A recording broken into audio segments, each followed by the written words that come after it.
everybody, and welcome to Jesse's Teahouse. I'm your host, Jesse. Today we are here with Joe Wong. Oh, hello. Yeah, it's a great honor to be on Jesse's Teahouse. Sometimes I follow him on Instagram and TikTok, and finally I'm here. Yeah, we made it. Exactly. I've been friends with Joe for many years now, starting in Beijing, back to the States. I can't get rid of him. Yeah. I'm just following her. I found somebody else that does comedy in both English and Chinese. Yeah, I know. I'm like, there's like one person I can look to. So it's very fun to be able to have Joe onto the show today. We're going to be drinking tea. We're going to be talking comedy. We're going to be talking U.S. China. We're going to be talking all sorts of stuff. So, yes, let's do it. Very exciting. And to start, we're going to be drinking this white tea. This is a white tea. Yeah, bai cha. So bai cha. Yeah, Are bai you cha. kidding me? This is nothing. Nothing This white. Not white at all. You're like, oh, we finally got a show. You invite the Asian guests on, and we're drinking white tea. White tea. No, this is from Fujian province, where of course. all the best white tea comes from. Joe's like, of course. Yeah. Like it. Recently I heard a joke about people from Fujian province. Oh yeah. Yeah, they were like, oh, I want to go to America. Fine. How do you do it? Yeah, I go to the American embassy. If you can get the visa approved, I'll be in America in a month. If I get rejected, I'll be in America in a day. Yeah. And then, it's funny. I was like amazed at how many Fujianese people live in New York City. Oh, yeah, me too. And like, they're just like, all the Mexican restaurants apparently are all Fujian. It's all like really? Fujianese people. I thought it was the other way around. The Chinese restaurants have like maybe Mexican everybody like people Jiao Huan. So we're going to be drinking this white tea. This is good. This is going to be one of the teas that's in the subscription box. So if you guys are interested in trying out the subscription, or if you've subscribed, you're going to be getting one of these very shortly if you haven't already. There we go. So the white tea is very sweet and very herbal, and it's a good tea to open up a tea session because it's easy to drink. It's just really easy drinking. It's not like crazy intense or anything like that. I like this cup. This is the cup that I use to eat rice now. Oh yeah. You're just on a diet or something. I'm cutting down my carbs. So that's one way to do it. Yeah. They had the 饭量, exactly. 饭量要降低一点. But is this a bilingual podcast? Oh, we can do whatever. You can do whatever you want. Yeah. 我们就故意找了一个会说中文的剪辑师. So if you want to speak in Chinese, English, whatever you want. We're still figuring it out. So this first one is the wash. We're gonna use this one just to wash out the cups and get some of the fragrance. You can pour the wash on whichever tea pet you would like. Wait a minute. Over here. Give him a pour. Oh, I can pour this guy? Yep, give him a pour. What is this? This is a little tiger. A tiger. Oh, man, tiger. I better not offend the tiger. Yeah. The snake. I'll take my chances with the snake. Oh, wait a minute, that's a snake? Yeah, that's a snake. You have no good choices. So basically, for those of you who don't know, we should give you a little bit of introduction. Why don't you introduce to audience who may not have heard of you before? Oh, okay. Yeah, I'm Joe Wong. I'm a stand-up comedian. I've been doing stand-up comedy both in English and Chinese for a number of years. And recently I've been just touring different countries right now. So it's been fun. That's good. And have you been touring in English and Chinese and both? Oh, yeah, I'm touring America in English. That makes sense. Yeah. And then November, December, I'll be touring China, 8 cities. Nice. That'll be fun. Yeah. Well, I hope everything is going well over with the scene over there. I've been trying to keep in touch with everybody and hopefully be able to go back to do shows myself at some point. Yeah. I don't know. You might be able to be there pretty soon too. Let's hope so. So here we have the white tea. Oh, wow, nice. There we go. Looks a little bit like beer. Yeah, it looks a little like beer, maybe a light beer. Yeah. And here we go. Cheers. All right, cheers. Oh. Okay. Oh, nice.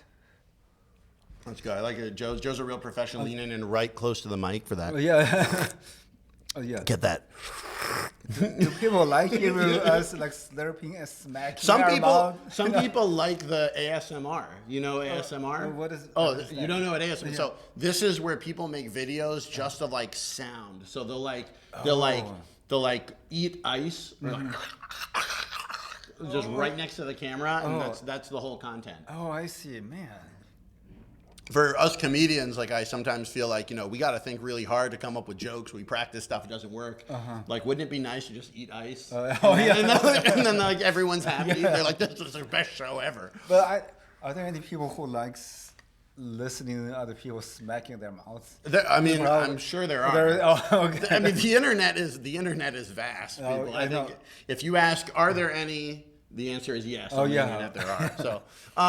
So let's get into it, because I'm really excited to be able to have another comedian on. For those of you who only know me through the tea, you may not know that I also spent 9 years in China doing Chinese comedy, stand-up comedy. I apprenticed to a xiangsheng master to learn traditional comedy. And throughout all those years, part of the challenge was there were not many people that I could look to see how they navigated both the language and the culture of going back and forth between English and Chinese.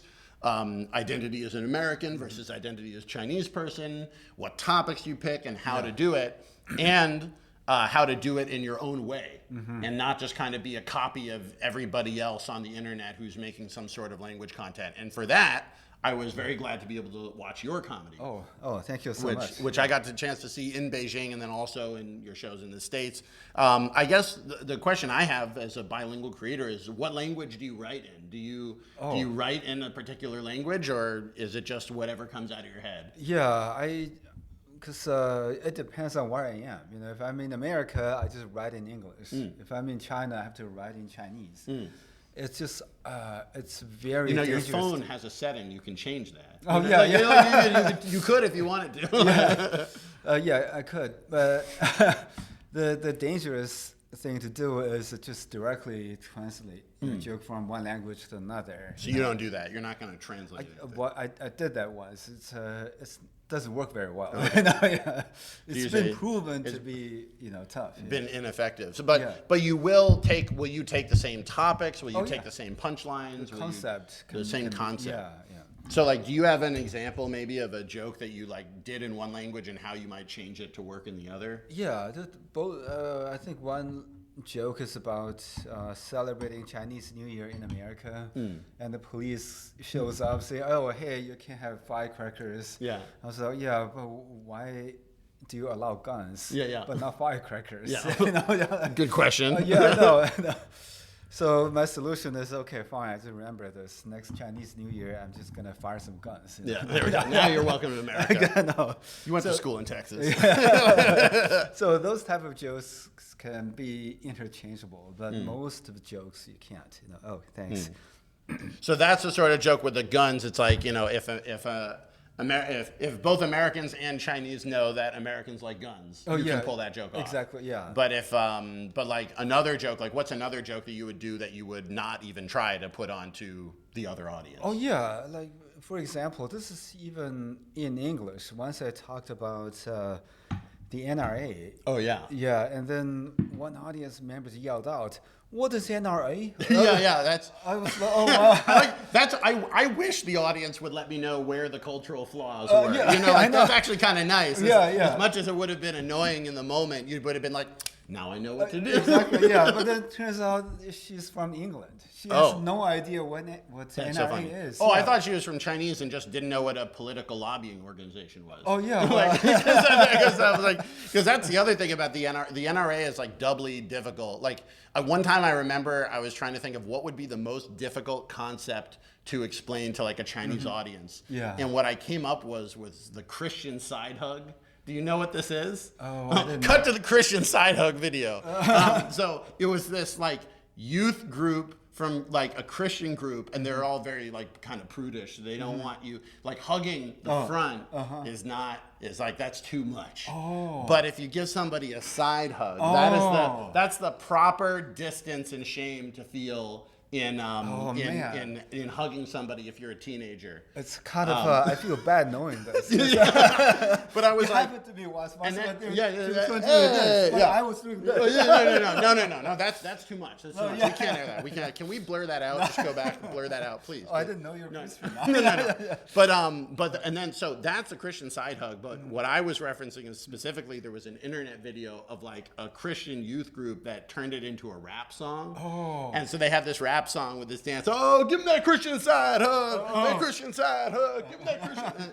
And I was like, that video is like impossible to explain to Chinese people. There's so many levels.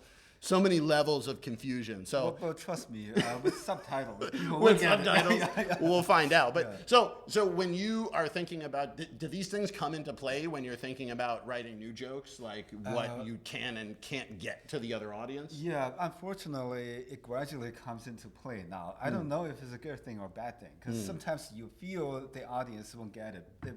Probably they will. You never know. Yeah, because that's the other thing is like I remember yourself, I remember there was like you make these assumptions about people, and even if they're right, most of the times they're not always right. Yeah. Like when I performed on cruise ships in China, we would have like, you would have like old ladies on the ship, you would have young kids. So I basically stayed away from like most of my sort of anything political or anything sort of like edgy. I did a lot of language jokes, like culture jokes, food jokes. And then I did the show once, and then the day after on the ship, I was in the buffet, and this old Chinese lady came up and she was like, 你是昨天那个脱口秀演员对不对? I'm like, oh, sure. 她说 你没有讲政治段子. I'm like what? I'm like what? I'm like oh. Yeah, everybody expect different things. Well, what are they? And I was like, oh, like she probably would have been there for it. Yeah. Like, and so. But she might be the only one. maybe. Yeah, well, that's the problem. It's like as a performer, you're like, maybe I can't catch everybody. But but were there any topics that you found that surprised you, like, oh, the American or the Chinese audience actually will go there? Like they will take that topic. Yeah, I remember this was my first time doing a comedy show in China back in 2004 or 2008. I can't remember anymore. I contacted Ding Guangquan 老师, your master. Yeah. And he gave me a spot in 海淀剧院. It's like Sunday afternoon. Like pretty big theater with probably 20, 30 audience members. Yeah. The other time I don't have any jokes in Chinese, so I just went on stage and just said the car joke. If I were to die in a car accident, I want it to be a collision with a cement truck. That way, immediately after I die, there's a statue of me. That's good. I know, but at the time, it's basically I just translated, and then I got an applause break. I was like, "What?" They didn't laugh. They applauded. Oh, you know what? They laughed and then they applauded. Okay. But then, yeah, but I thought that was a kind of a difficult joke for people to laugh, But then they got it. It's I also was pleasantly surprised. It's also very different from sort of the traditional comedy stuff. Like what I found when I was doing the Chinese stand-up was that for older audiences or audiences that hadn't watched much stand-up, and back in 2012, that was everybody hadn't watched much stand-up. Totally. Like it would kind of help them know when to laugh to kind of set it up in a more xiangsheng style. Like like 这样我死掉的话还有一个调数. You could pull off that timing, and people would really like that turnaround. But now I found that that's not as necessary as it was like 10 years ago. Like people are used to hearing stand up and kind of you doing the joke in your own way. In a way that doesn't have to be set up. Do you feel like that change has also been? Have you seen that change also, or does it just not come into play for you? Well, I just feel that there are different styles of stand-up comedy being accepted by people now. In the beginning, people are very used to 相声 style, So, but now you have people who talk about their, surgery, their disabilities, there's all sorts of topics, and some comedy is more of like feminist statement than a comedy, but still, it was very welcome. It's so much. It's a great diversity. It's been fun. Stand up now. So let's take a moment away from the Chinese scene and come back kind of to the American comedy scene. Okay. And do you want to depress me or something? No. I'm very interested in depressing you. That's what I do. I like invite. That would be a hell of a talk show. Just like you do all this like stuff normally to talk about. You think would be fun. Like this would be like, what's going on in Joe's life? Like, you're really getting there. No, but the so we we met doing comedy in China, but at the time you had already done comedy in the States for a long time. Yeah. You got into comedy first. Was it when you were studying here or after you graduated? Oh no! After I graduated and started working, Okay. and I just feel that my job's not going anywhere. Joe has a PhD, by the way. So like, Oh. So what's your education? Okay. I have a PhD in biochemistry. So no. 聪明，哎，聪明，聪明，哎，太聪明了。中文叫凡尔赛。对对对对。I don't know where the term come from. 凡尔赛。I also Versailles. Versailles. I know, but Versailles is supposed to be a huge palace. Yeah, right? but fancy, 高大上， Yeah, 高级。你这人高级，高级咱们就是夸你高级。Yeah, but it's supposed to be fancy. But on the other hand, they say that there's no bathrooms in Versailles Palace. Yeah. So basically, people have to go to bathrooms just in the palace, by the corner. And that's why the French perfume is so strong, There's probably some like French, like we have like one French viewer that's like, no, this is not like this. It is not like this. We call it Febreze at the time. Yeah. Fireside. My favorite thing is the French accent in Chinese. Did you ever have any friends like this? Oh no. We had a friend, Pan Jie. We have a bunch of good French friends actually that were in our improv troupe. Oh. And so he would always say, hey, 我有枪. 我有枪。我有枪。Like, no, he doesn't know 钱。钱。我有枪。That's the French accent. 我有枪。Anyway. Yeah, like a little bit. Anyway, we got really distracted. Yeah, exactly. Anyway, so you were in the States. So you were a biomedical professional. You had a PhD. Yeah. And then you're like, I'm gonna go make some strangers laugh. Yeah, that's basically the idea. So I worked in a pharmaceutical company for 8.5 years, and I got the only patent we had in the research center, but I was never promoted. So I got really frustrated. I'm like, okay, I got to. And then you're like in stand-up comedy. Exactly. I actually took a class. Yeah. So this is the cool thing for me. So you started stand-up by taking a class. Yeah. Which is very Chinese. I know. Like, but I saw this advertisement on the newspaper in Boston. So this guy. Tim McIntyre, he's a great comedian, and he just had taught a comedy class at Brookline High. Yeah, that's how I started. There we go. Yeah, but I just go there for So in some ways, you're the biggest comedian to come out of Brookline High. Oh no, I'm not. Oh, you're not? Oh, Who else came out of Brookline? Conan O'Brien. Oh, okay. Conan's pretty big. Well, but on the other hand, Conan is a former student who were enrolled in the school. Yeah. I'm just going there. You just went there for classes. For classes. You went to Brookline High in the same way I went to Tsinghua. I enrolled in a program. Exactly. But so you were doing you were in comedy in this class, and what made you want to even take the class in the first place? Oh, I just wanted to try different things. I tried, play golf, and I shot some guns when I was in Texas. Nice.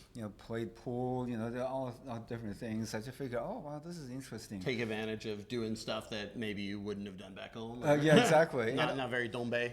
So my coworker took me to a stand-up comedy show, and what I realized is, after you see a good show, you're happy for the next couple of days, even a week. It's just oh wow, that joke is funny. This is great. And I was fortunate that the first show I went to was Emo Phillips's. I didn't know him. Oh yeah. This is a great comedian. And I was like, wow, this is interesting. So I saw there's a class. I figured at least I want to know how that works, because I didn't expect to perform myself.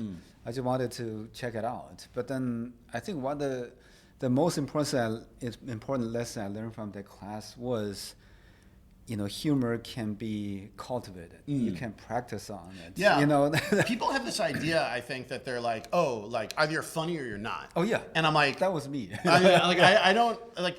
I think there's a difference between being funny in a regular everyday setting and being a comedian. I think if like being funny in a regular everyday setting, first of all, I think a lot of people are funnier than they think they are. They're not counting their jokes. Exactly. But like that's a little bit harder to teach. But being a professional comedian is like about technique. What styles of comedy are there? What kind of what kind of jokes will actually get a set that will get you hired somewhere. You know, there's like a lot to it, and a lot of that can be cultivated. Oh yeah, exactly. So like, You can what learn, yeah. what was the moment when you realized that like, oh, comedy can be cultivated? Oh, that's just during the class. You Yeah. know, basically, you know, Tim just told us, oh, you know, a lot of people are not funny at all in personal life, but then they have a stage persona that just kills every time. You know, yeah. But it takes practice, though. Yeah. And I think one of the most harmful thing you can do to your friend is to tell him, oh, you're really funny. You should be a stand-up comedian. Yeah. A lot of people get frustrated because of this. you know? Yeah. Because it's two very different things, you know. Yeah, it's definitely a different skill. Like, I feel like in many ways I'm funnier in real life than on stage, but also I also know that by practicing those jokes over and over and over again and getting them really, really tight, I know that I can go onto the stage and be funny almost any time. Whereas in real life, sometimes you can't be funny. Oh yeah, you know. 'Cause, I think mostly because in real time you don't have that much audience. Yeah. Yeah, it's a Well, you know, that's one of the original reasons that I got so into tea. Did I ever tell you this? No. So when I was living in China, I was looking for a way to practice my Chinese and practice my jokes. Oh. And all the young people want to speak to me in English. Oh yeah. So I found out that if you go to the wholesale tea market, Maliandao in Beijing, they have everybody just sits there all day and talks. Oh. So like I could kind of come in with like a couple ideas. It was less like full jokes and more like which topics will make my friends interested. Oh. Because if you can find a topic that in regular conversation people are like, oh yeah, actually I really do want to know what the American thinks about that and that. Oh, I see. Then like, you know, that topic at least That's I'm pretty like, smart, I yeah. can kind of at least find a direction. But Wow. you know, it was not that useful for testing like full bits. Oh, yeah, but still, you know, I'm glad you didn't get into smoking. No, dude. I mean, you know, in another smoking universe. Smoking is probably the easiest way to strike up a conversation. Yeah, but that's actually one of the things. I don't want to talk too much about the tea, but I think this is one thing that the Americans kind of really need. Like I feel like stand-up, improv comedy, that sort of stuff we did in China. Like Chinese culture really needs that. Like don't worry so much about the result. Go up and try it. Yeah. If it's funny, that's good. Don't worry about being up on a stage and saying what you think. Whereas in America, we have no shortage of people that will tell you what they think. In fact, in America, it's almost like people will respect you even if they disagree with your decision, but they will not respect you if you have no opinion. Oh yeah. If you're just like, I don't care who the president is, you're like, what are you? Like, you know. But anyway, but in China, in China they needed that. In America, I feel like we need this, in that it's like something where you can have friends over, drink tea, talk. Yeah. And then like, but you don't need to be like drinking alcohol, or you don't need to be like going out to eat. Because I'm trying to think of like, other than tea, like how do I see my friends? It's always like dinner, drinks. Yeah. And it doesn't have to be like that, people. Yeah. It doesn't have to be like that. Yeah. Cheers. Cheers. Here, boom. Hey. So anyway, you started doing comedy and you came up in the Boston scene, which is my hometown, but I got into comedy in the Beijing scene, so I'm not really a Boston scene guy. Yeah. What was it like doing comedy in the early days in Boston? Oh, it was interesting. You know, I couldn't get any stage time. Sometimes I have to wait for a month or even longer to just get up on stage. I still remember I have to call some bookers. Guys like, call me back in an hour. Yeah. I was like, okay. So I just waited for an hour, called him again. He was like, what are you? Are you a fucking watch? They're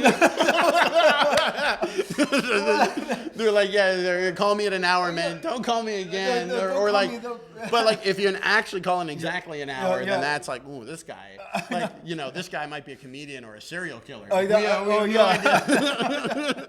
They're like, you had to. So did you learn to be less precise? Like, Oh yeah, but I just have to learn how to be kind of cool. You know, I don't. You know, You're a scientist. You're like, you said an hour. Exactly. Yeah. I put a timer for an hour, and then I took the pipes off or Yeah, whatever. the same thing with parties. You know, 8 o'clock. You know, I showed up at exactly 8. Nobody's there.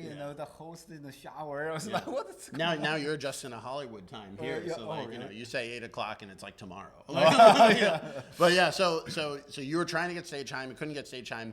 Was that just because it was hard to get stage time? Was that because you felt the bookers like didn't like or get your act? Like what was it? It's kind of both. It's just hard for new comedians.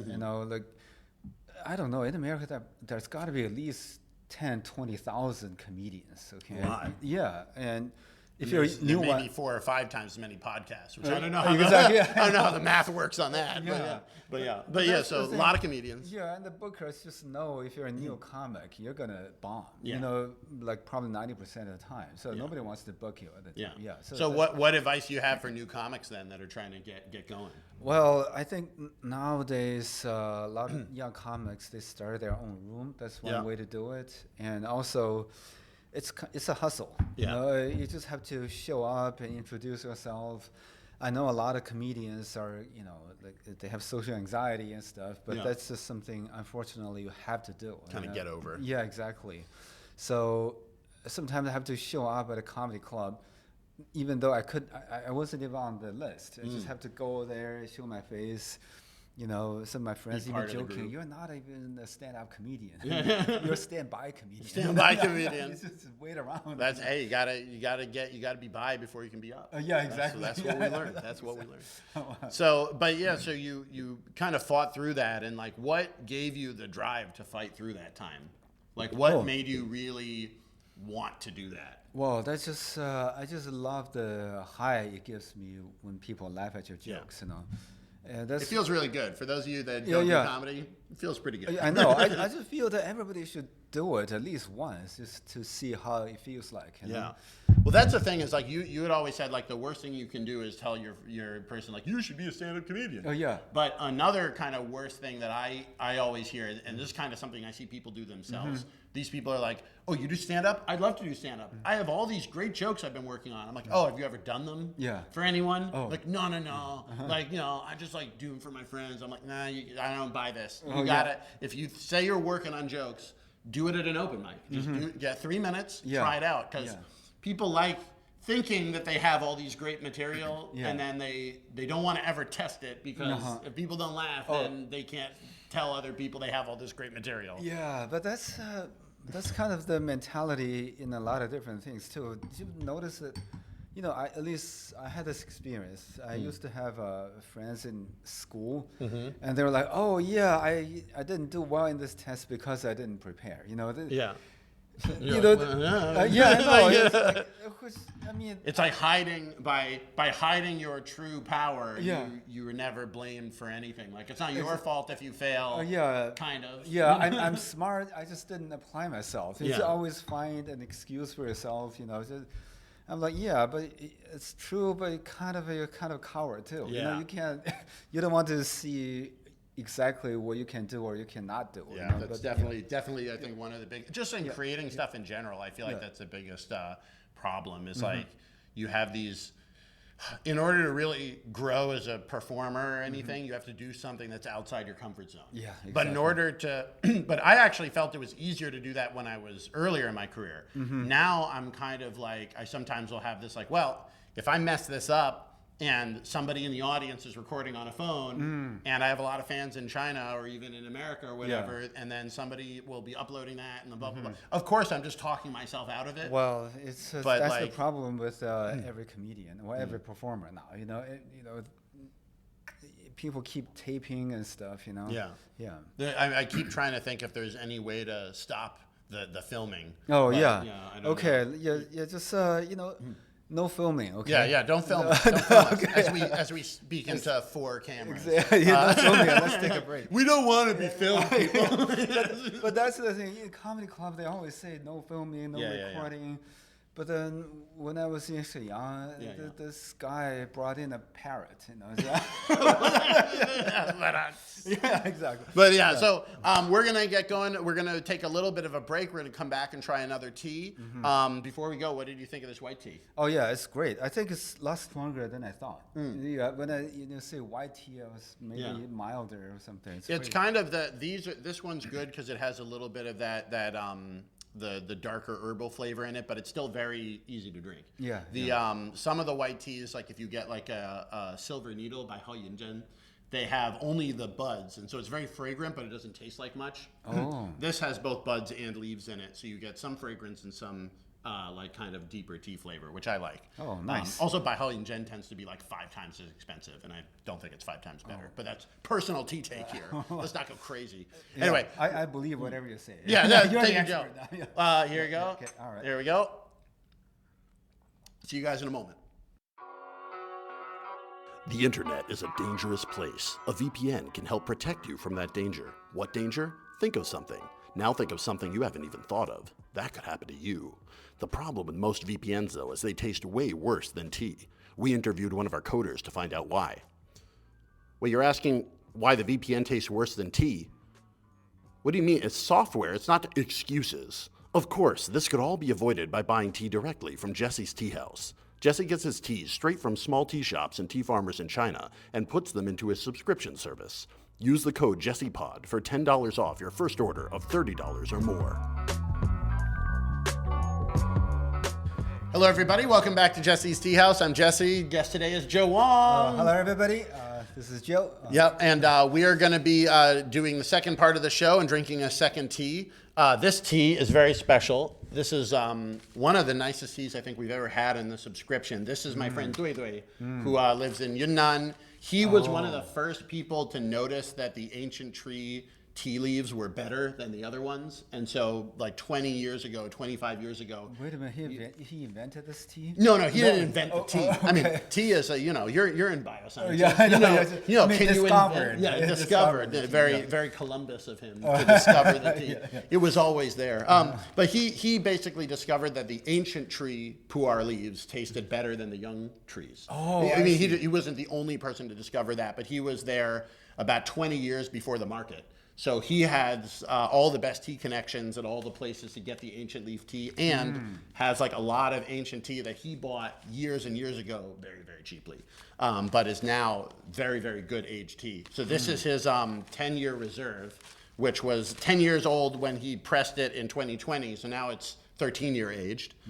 It's a 2010 tea, and we're going to open that up and give it a try. Oh, nice. What do you think? Okay. That'll be good.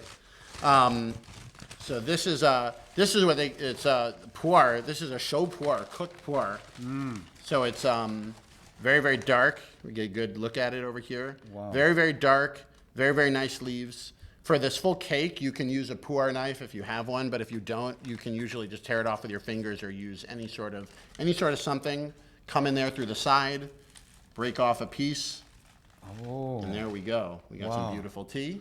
I thought that was just screwdriver. No, it's a pu'er dao. Oh. And then put that in there. But so these leaves were green or? So these dark? originally were green. Green, okay. So they turn dark through a process that's called 卧堆发酵, so Okay, wet fermentation. piling fermentation. Oh, okay. So what they do is they take the leaves.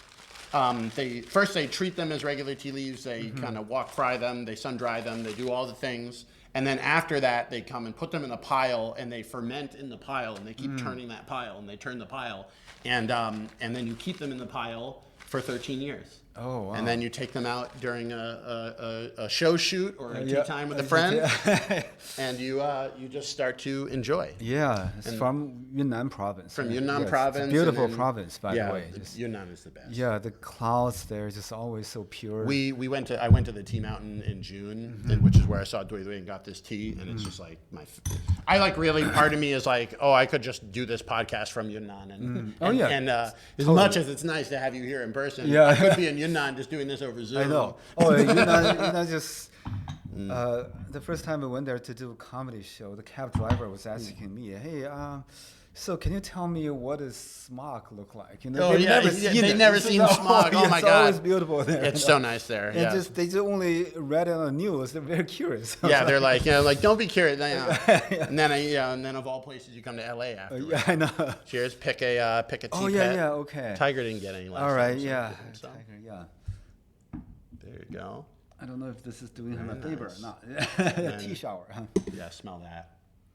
Oh, nice.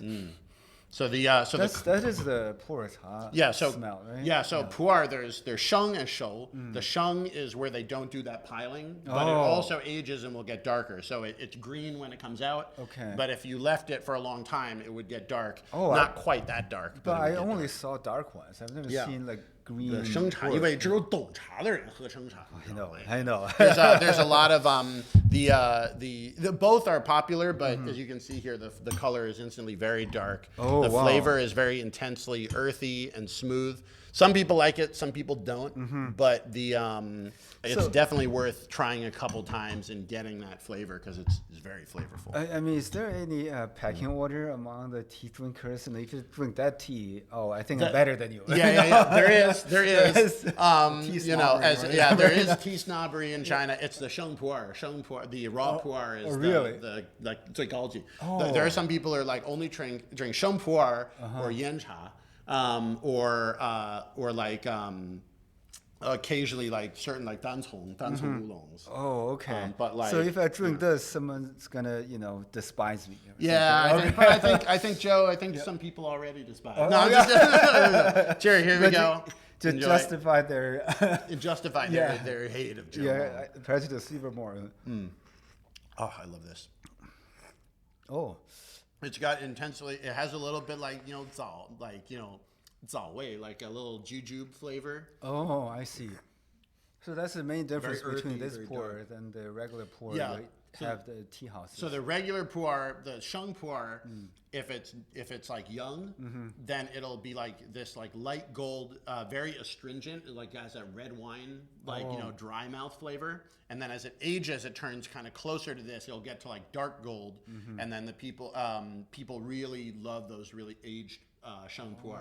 It's over 7 years. It's considered to be fully aged, but some people age at 10, 20, 30, Jesus 40. Christ. Yeah, I know. It goes deep. Oh my God. And then this stuff was invented, I believe, in the 80s. They invented this process to rapidly ferment and oxidize the tea, and that's how they get color that's so dark so quickly. Yeah, it really looks like a red wine. Too. Yeah, and then once it gets to this stage, you'll notice that like it doesn't have.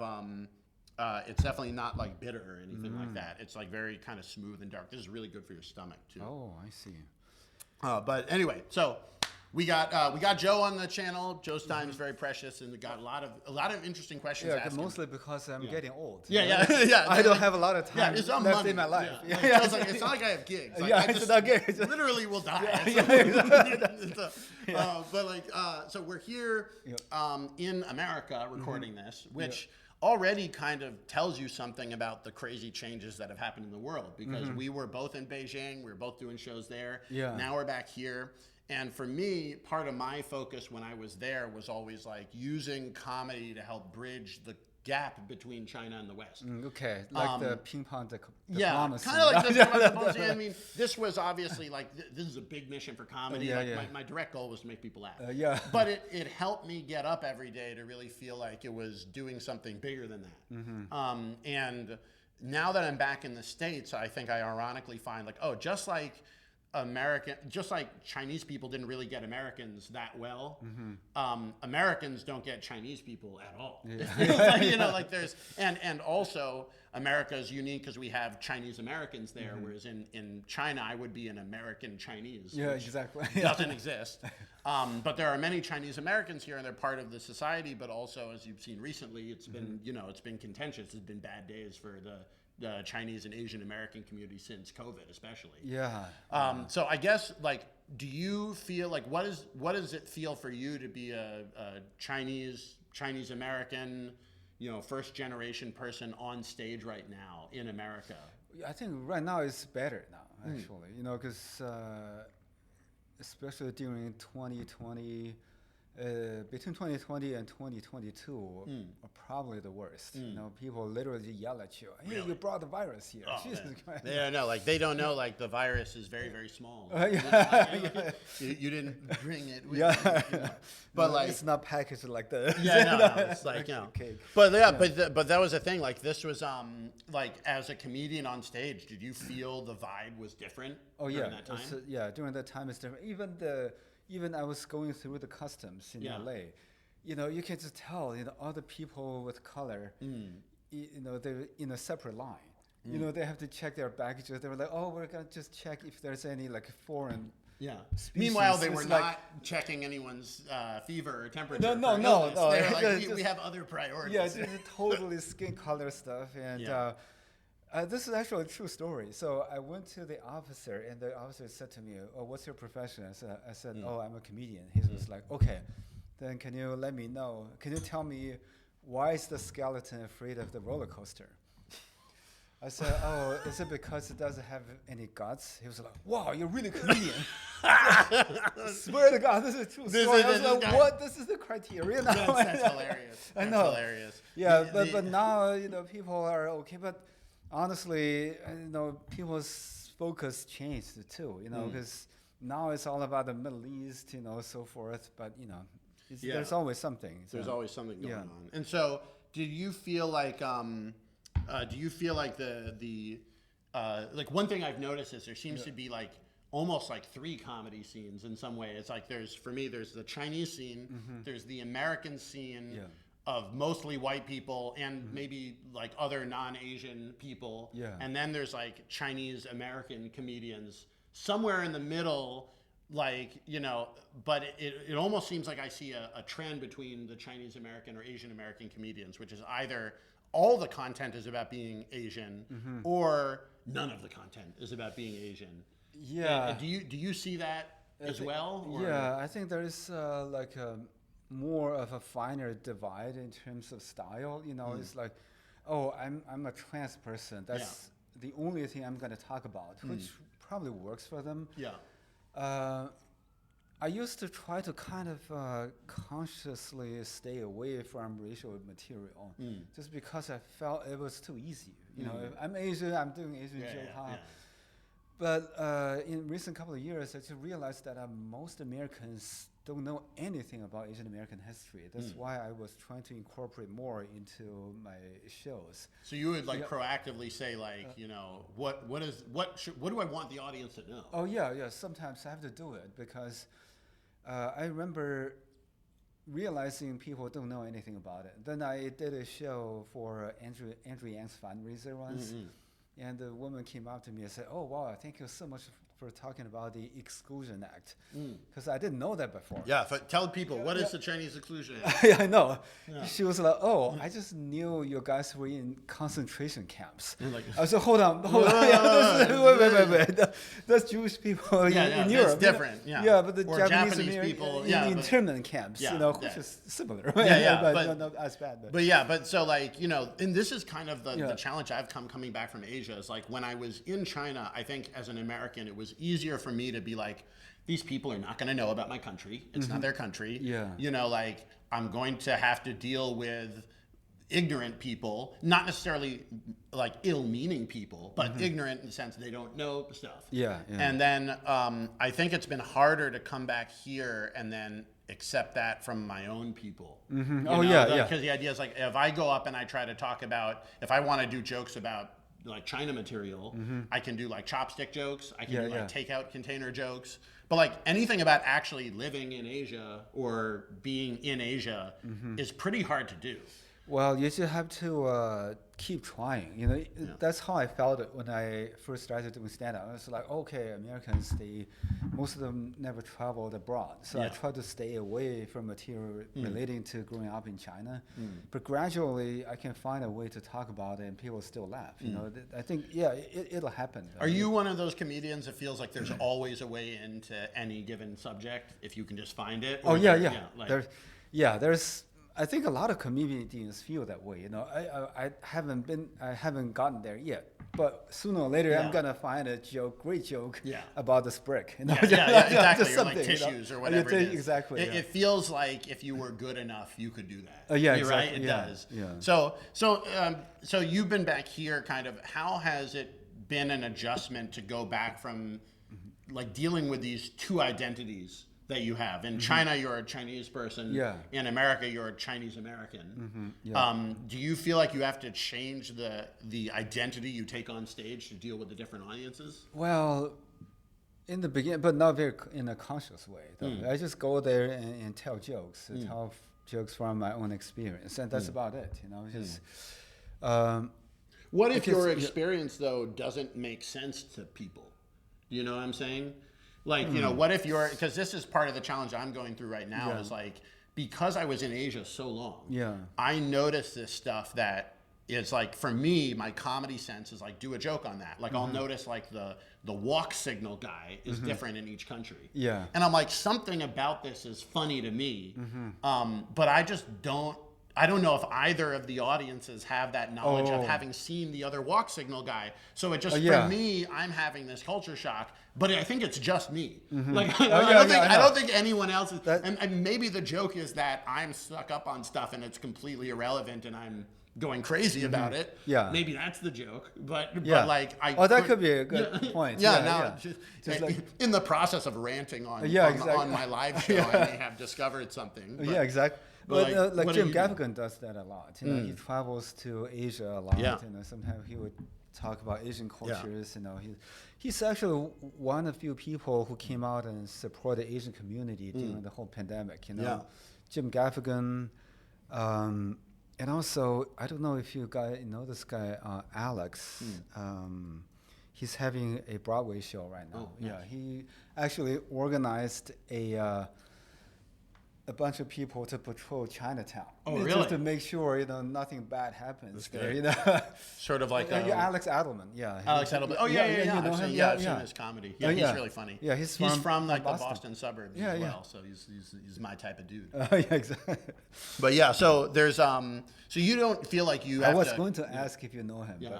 But This is like, just because he's Jewish, because he's a comedian, because he's from actually there are reasonable reasons. There's always a joke. I do that joke about being in China. I would say the first thing everybody always says to me in China is like, "Why you don't wish for the Tomahawk?" And the second thing is they want to know if I know the only other foreigner they know. So exactly. they're like, oh, you're like, you know, do you know Jack? Oh yeah. I'm like, Jack, like, what's his name? They're like, Jack, you know, like he's American too. I know. I'm like, you know, there's like 300 million Americans. And they're like, yeah, it's a small country. Like, you know, like, I'm like, we're lucky you're not Canadian. Yeah, exactly. We always ask Canadians, do you know Bethune? Exactly. Norman, this is like, you know, the people, there are these weird celebrities that got really big in China in the early opening days of China that like people would never know in their own country. And I guess Norman Bethune is one of these, is like a doctor that worked in like China during I want to say like Second World War. Second World War. A true hero, by the way. Yeah. But like, it's really funny, like Dashan, our friend Mark Rouswell, was, he would always complain about, he was like, oh, everybody knows Dashan and Norman Bethune. Yeah. And he once went to, I think he told me this story, he once went to the Canadian embassy and they had like a Canadian embassy staff. They're like, we're so glad that people know about you now. He's like, why? And they're like, because now we have at least one other person to talk about besides Norman Bethune. But anyway, enough on that. So Norman Bethune jokes. But this goes down to my question. This is like really funny for me. But like nobody even I'd say most Canadians don't know Norman Bethune. Certainly I can't do like Norman Bethune jokes in the Hollywood comedy. Yeah, but you can do it in China. But I can do it in China, but not here. Do you just like try to come up with as many jokes as possible that you think are funny and then just like sort them to the audience? Oh yeah, exactly. Yeah, I mean, just, you know, you're in LA. You know, there's so many things in LA you can talk about. You know? Yeah. So for example, you know, if you drive from Nevada to California, you see a big sign that says "Welcome to California." Yeah. $1,000 fine for littering. That's the first. That's like, wow, 这个口号有点问题。That's very welcoming. Like, you know, 欢迎。Yeah, but then you come to LA, you see the trash everywhere. I was like, okay. Well, where do you think people make all their money? Exactly. Californians are rich. Every one of those. California is so rich. Every one of those bottles on the street is $1,000. $1,000. That's why all the homeless are picking them up. Exactly. They gotta get their $1,000. That would be actually a really interesting way to solve the homelessness crisis. Is if there's $1,000 fine for littering, and there are enough homeless people, just hire them to follow people around, and all the people who are littering, you know, then everybody wins. Like, you know, the state gets their money. But that could be mayhem, though. That could be mayhem. Just a lot of people just following. You're gonna find like the version of like, what was it, that like town they said like, we want to exterminate the rats. So every rat tail will give you $1, and people started breeding rats. Oh yeah. So they could just like breed rats and get infinite money. Yeah, but this happened in Boston too. One movie crew, they were shooting a movie. They liked the neighborhood, but then it's set in the previous century, and one guy has a window AC. Like, okay, I give you $200 for you to take the window AC down. The second day, everybody has that window AC. Yeah, that's so funny. Oh my God! He's like, yeah, we made some money. Yeah, I know. Made some moolah.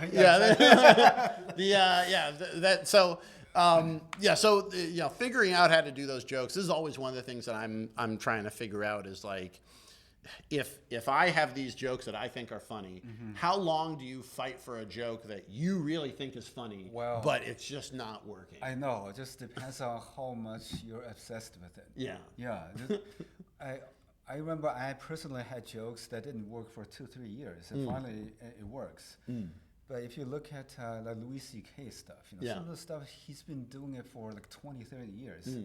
He's still even though it doesn't work. Just like, well, it works. Yeah, it works. In the beginning, the concept is great, but then you just have to really knock it around and see which part is funny. And also, you develop your persona on stage gradually too. Yeah. So, if you deliver the same exact words in one way, it will work. In another way, it doesn't. You just have to keep trying. I mean, sometimes it's even like one night it works and one night it doesn't. You thought you did it the same way. Yeah, exactly. How do you deal with that? Like, this is one of the hardest things for me about being a stand-up was that when I would fail, I felt horrible. What am I doing with my whole life? Yeah, exactly. And then worthless. I'm like, completely worthless. Like, I literally waited all day to go on stage and do this joke that I was sure would work. And like, a lot of times it's like not even a second. It's like a quarter of a second. That you've wasted your whole day of thinking because it's like it's not worth. It's like it's not even like you learn it gradually. It's like no. I had 4 tags on that. Like like and it didn't work in the beginning. But like, how do you deal with the mental craziness of having a job that you can just suck one day and be good the next, and you don't even sometimes know why? Well, I don't know. The thing is, you just have to take it.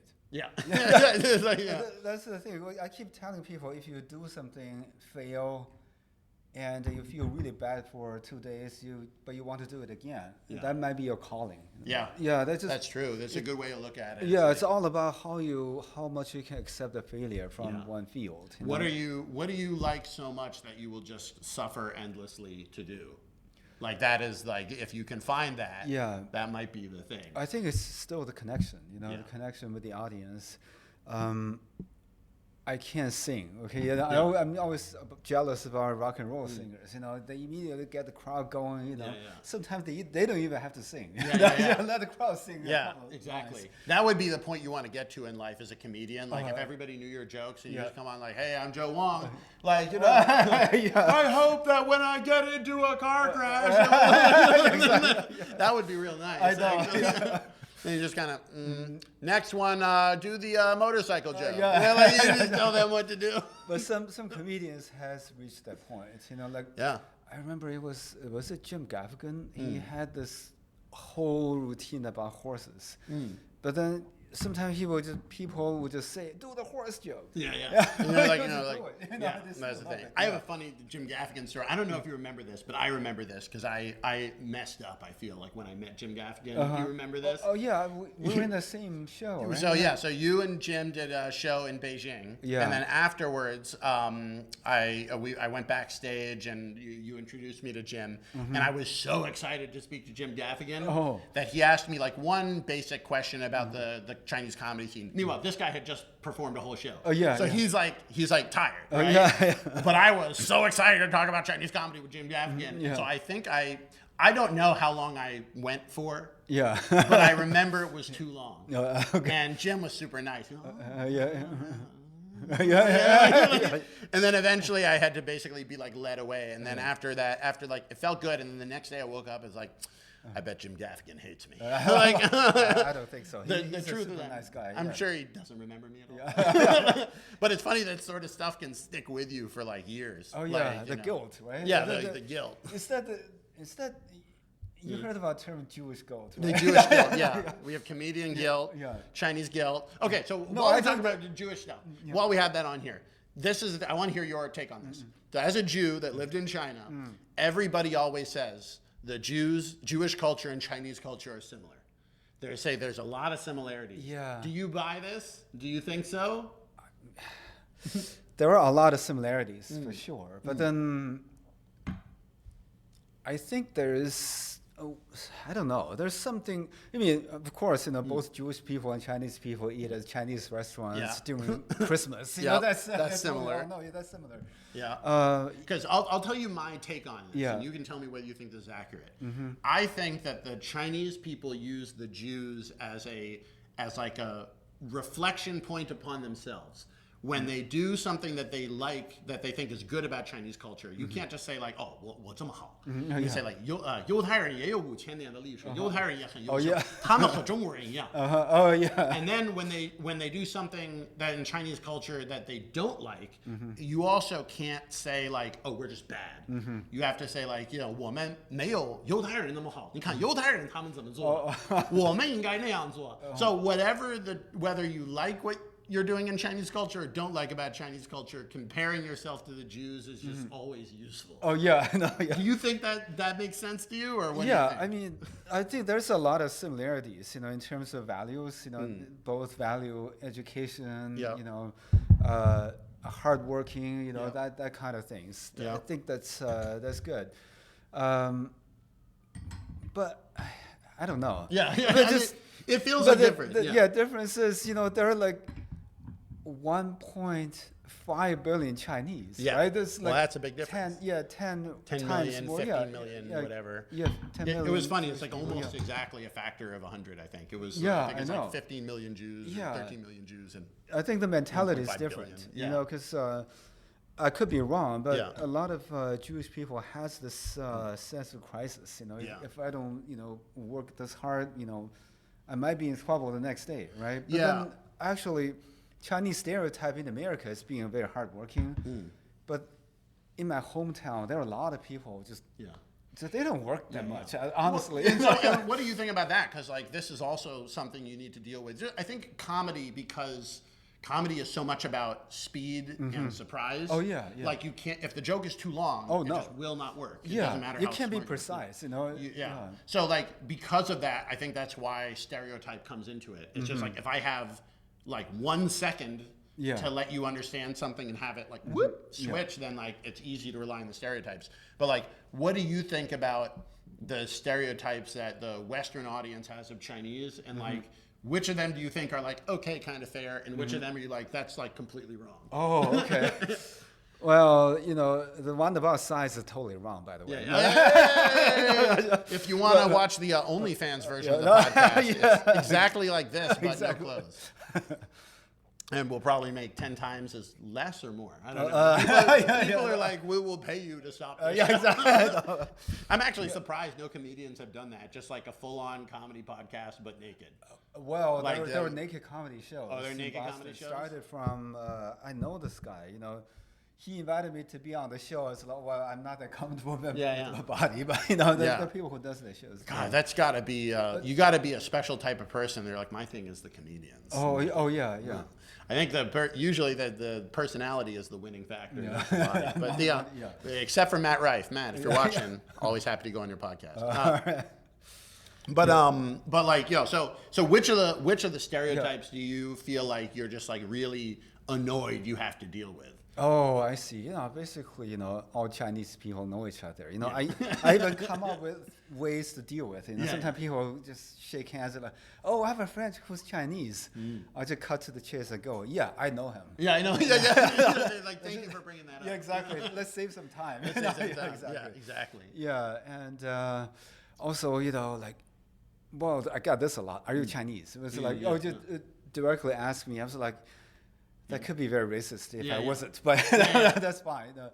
Well, and then what do you think then about the people who are like the Americans? Are like, I don't know. What would you say to those people? Oh, but I understand them, because when I first came to America, I can't tell the white people in my class apart from each other. It takes some practice. Yeah, exactly. So I do feel like I got better at it over the years in Asia of like, being able to do that. But then if I see like, say like a bunch of Indian people or something like, I still have seen some faces, but I haven't seen thousands. Whereas in China, I've seen like thousands of Chinese people and all throughout East Asia. Yeah. So like, it really does help to have spent a lot of time looking exactly. at faces. Yeah. That's why all that AI that's going to run our lives is going to be so good at it. It's watched a lot of faces. Yeah, this happened in Boston once. I was doing a show. I walked into the green room. There's a Chinese dude sitting there. I was like, hey, I would just say, I was like, are you a comedian? He said, no, I'm just an audience. But the dork, I thought I was you. And then he's just like, I'm going to just take advantage of it. Exactly. I'm That's just going to good. go to the green room. That's like, this is like the best thing you can do for like Chinese and American society is get so famous. Just everybody gets into every restaurant and every club. They're like, oh, is that Joe Wong? Joe Wong came here 3 times tonight. But I wish there's certain stereotypes people take more seriously. Yeah. Like Asians knows Kung Fu, Yeah. But, But then you don't want to get into a fight where like, or you don't want to be out with a group of friends and then you have a friend who's like, I could say whatever I want. Like Joe's going to kick their ass. And you're like, no. No. Also, I hope people on the streets can take me more seriously. Yeah. Oh, this guy knows Kung Fu, but nobody does that. No one does. It's always like only when you'd be in a physical altercation. Yeah. And then you're like, no. Yeah. So like, so for these, so what's your take on this? And then it almost seems like to me, like I went from the Chinese scene where they have lots of these stereotypes, usually not around race, but around like location. Or whatever, like, they'll do all these like local jokes that are very stereotypy, but there it's kind of more acceptable. Yeah.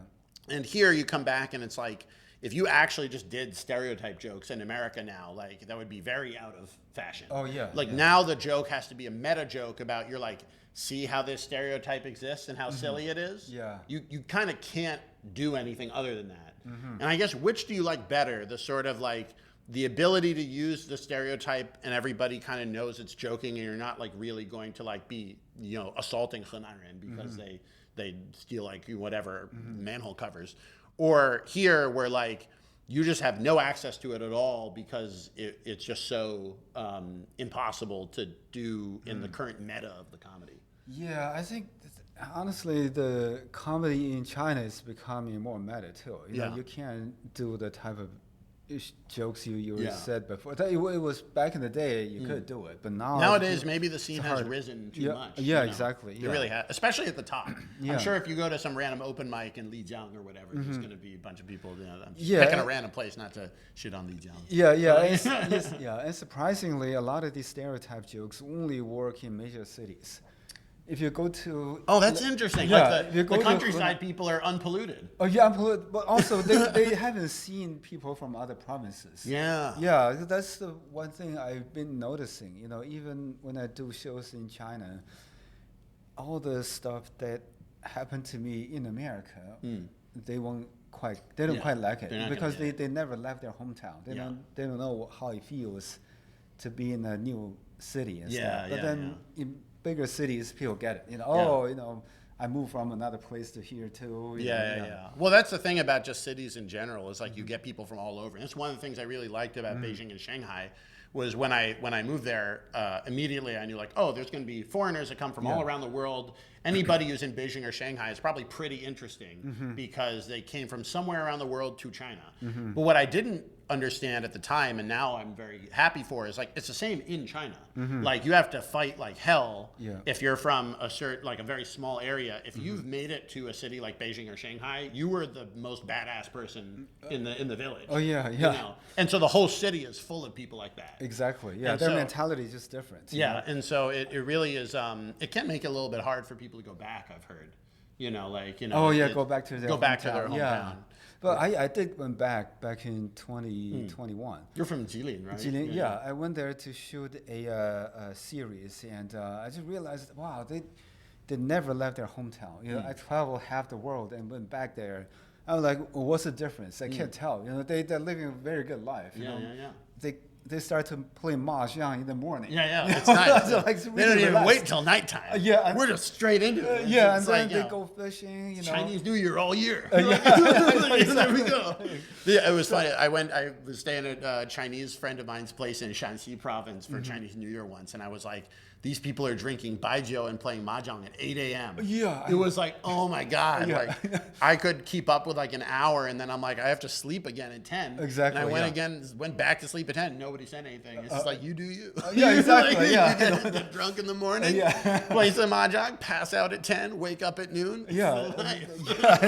Nobody cares. So this is great. So we're going to be wrapping up in just a moment. But first, I want to hear, what do you think of this tea? Oh, You like it's this one? it's fantastic. Yeah. So what's the flavor like? How would you describe it? Oh, I don't know. It's just different from the previous one. Yeah, we'll put that on the bag. Yeah, put Different that on the from bag. the previous one. Yeah, this is this Pu'er tea is also different from the ones I usually have in tea houses in China. Yeah. Yeah, it's good. Very very kind of dark, smooth flavor. It's got a little bit of the jujube sweetness. It's got a little earthiness. One person I remember, somebody, Ahmad, on our Discord server said it smells like an old library, which is an interesting way to kind of put it. Like but old wood or something. You know, but give it a smell. Yeah. Oh yeah. You know what? It does smell a little bit like old library. But I guess probably just wood. In a good way, yeah. Smell So, so that's very nice. Or it's a very fermented library. Yeah, very fermented library. They took this library and piled it. Exactly. Yeah. So this After is 7 years. This is one of the teas that's in our new subscription box. For those of you who are just watching the show for the first time, all the stuff that you see here, the tea tables, the tea pets, the teas themselves, the kettles, all this is available on jesseteahouse.com. If you want to support the show and support tea culture in America, the best way to do it is get yourself some really great tea. Yeah. And it also, kind of picks you up, but then doesn't affect your stomach that much. Yeah, so that's a big especially plus, this stuff, if you have stomach problems or if you eat a lot of heavy food or oily food, I eat terrible. This is really good for calming down the stomach. Yep. And this tea and the one in the first half is also available in our subscription box. So the easiest way to get going, if you don't know what you want, every 3 months I come out with 3 new teas. I send them to you guys. There's also optional tea pets and teacups that you can choose. And I'm just trying to make the best tea club that we can in the U.S. Best tea club internationally. We ship over to Europe. We ship everywhere. So, before we leave, though, I have a couple last kind of lightning questions. So the goal here is 1 or 2 sentence replies. Oh, okay. Well, that's too long. Yeah. So Joe's like, a good bit should be 1 sentence. So we won't ask for that things, but we'll say, what's the most fun place you've ever performed in? Most fun place was in Hainan province. Oh, nice. Yeah, the stage is over here. Yeah. The audience over there, and there's a lake in the middle. There's a lake? There's a lake in the middle. So you can't do any audience interaction? No. It was beautiful. Yeah, horrible. Yeah, they're like, how are you doing tonight? There's nothing there. Okay, what is the worst place you've ever performed? The same place. I was like, it was funny. You said that sounds like a great place. I'm like, that doesn't sound good to me. I mean, the scenic wise is beautiful. Yeah. But comedically, what is up with that? I want to go on a rant. We have time. What is up with these all the theaters in China seem to be so much about making the place look beautiful, but then they do stuff that it's there's no audience in the front, nobody can actually watch it in the place where it's supposed to be watched. It's just anyway. So on that, other lightning round questions. What would you give as advice to somebody who's just starting doing comedy for the first time? Just remember, it's normal to be nervous. It's if you're nervous, you're a normal human being. And also, second thing is, people usually can't tell when you're nervous. So you were nervous. Yeah. They don't know that. Yeah, they don't know that. Just keep doing your thing. You're Joe's been nervous this whole time. Oh yeah, I know. I've been nervous for a couple of decades. That sounds like me. Maybe there is a lot of Jewish, Chinese anxiety. We're talking about Jewish shame, right? No, a Jewish guilt. Yeah, Jewish but there's guilt. Chinese, it's not called guilt. It's Chinese shame. Oh yeah. So how would brought shame to your ancestors? Shame to your ancestors. How would you How would you define Jewish guilt versus Chinese shame? Oh, that's very interesting. I think Jewish guilt is probably has more religious roots. Background. Yeah, background. You know, the Chinese. They didn't need the religion. Yeah, It but just feels bad. Because well, it's like ancestor worshipping. You know, you have to make your ancestors proud. Yeah, I know. Yeah, exactly. You hang a picture of your dead relative on the wall. You know, like, oh, I'm so bad. That's funny. So, and then continuing on, what advice would you have for people that want to be able to create in more than one language? Oh wow! Well, just forget about the other language when they're creating it. That's the key. So making one. Yeah, you have to think in the other language. Yeah. Yeah, the thing is, when I think in English, I don't have an accent at all. You know, just perfect. You know? And then it just comes out this way. And then on that topic, like, what advice would you have for comedians that do have an accent when they go on stage and perform? Oh yeah, just ignore the accent. You know, the critical thing is to get your ideas across. You know, that's it. So don't worry about like, oh, how are they going to think about this? Or No, because I just remember when I performed in Ohio and talked to people there. I always feel the way they speak has something wrong with it. Then I realized, they don't have an accent. They're very neutral. Oh yeah, very neutral. Because every other state in America has an accent. Yeah. You know, if you're an immigrant or English is a second language, of course they have an accent. That's funny. So if we have Ohio fans, tell us whether you think Joe is right. Do you have the most neutral accent, or did he just perform at a very well-heeled place? I don't know. And then try and think if I have any other last questions I wanted to ask. Where can people follow you, and do you have anything you want to share? Oh yeah, just follow me on Instagram or TikTok or Facebook. You know, just Joe Wong Comedy or Joe Wong Stand-Up. You can find me there. Very good. And then you'll have show stuff, and then hopefully we'll be doing some more shows here in LA. Oh I feel like now that you're here, we should really be taking advantage of and doing more stuff. Yeah, me too. You know, I think in LA, the comedy scene is more entrepreneurial. You know, you just have to kind of set up your own stuff. You know? So that's what we did. Oh yeah, exactly. So congratulations, you already have a platform. Thank you again, Joe. Thanks so much for coming on. And hopefully we'll, if you guys like the show, if you guys like Joe, follow him on all the socials. He does shows all around the world in both English and Chinese. And if you want him back on the Teahouse, put it in the comments so I can convince him to come back on later. Great. We'll thank you so much for having me. Great. Awesome. Thank you so much, guys. It's a great time. We're going to see you around, and I'm trying to think if there's anything else. I don't think so. Have a good time, guys. Okay. Enjoy. All right. Bye-bye.